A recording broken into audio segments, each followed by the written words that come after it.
જામનગર મહાનગરપાલિકા દ્વારા જર્જરિત મકાન સામે ડિમોલિશન કાર્યવાહી।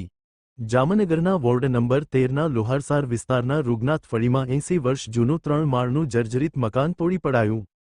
મહાનગરપાલિકાની ટીપીઓ અને એસ્ટેટ શાખા દ્વારા સંયુક્ત કાર્યવાહી મકાન માલિક અને ભાડુઆતની લેખિત સહમતિ બાદ ડિમોલિશન કરાયું। ચાલુ વર્ષે ઓળખાયેલા 16 અતિ જર્જરિત બાંધકામોમાંથી 13નું ડિમોલિશન પૂર્ણ, બાકીના જર્જરિત મકાનો સામે પણ તબક્કાવાર કાર્યવાહી ચાલુ। ચોમાસા દરમિયાન દુર્ઘટના અને જાનહાનિ અટકાવવા તંત્રની કાર્યવાહી। બીજી 3 ભયજનક મકાનો ખાલી કરાવી સીલ કરવામાં આવ્યા। ભયજનક મકાનોના નળ કનેક્શન સહિતની સુવિધાઓ પણ કાપવામાં આવી। નાગરિકોની સલામતીને ધ્યાનમાં રાખીને મહાનગરપાલિકાની કાર્યવાહી યથાવત।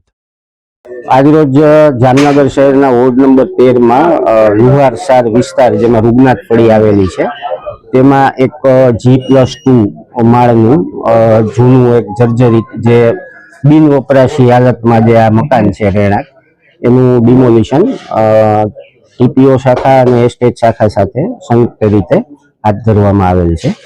સર્વે આપણે પ્રી મોન્સૂન કામગીરીના ભાગરૂપે આખા શહેરની જે જર્જરિત ઇમારતો છે તેનો કરીએ છીએ। આ ઉપરાંત આ કામગીરી આખા વર્ષ દરમિયાન પણ ચાલુ રહે છે અને જો આ મકાનની વાત કરીએ તો અંદાજે 80 વર્ષ જૂનું તો અંદાજિત ગણી શકાય। મેઇન મુખ્ય વસ્તુ એ છે કે મકાન બિન વપરાશી હાલતમાં હતું અને મહાનગરપાલિકા દ્વારા ગઈકાલે જે મકાનના માલિક અને ભાડૂત એ બંનેની લેખિતમાં સહમતિ મળી જતા આજરોજ આ ડિમોલિશનની કાર્યવાહી હાથ ધરેલ છે। આપણે જે કુલ 16 અતિ જર્જરિત બાંધકામો હતા પૈકી 13 તો ડિમોલિશન કરી આપેલા છે આ વર્ષે જ અને બાકી પણ આ કામગીરી ચાલુ છે।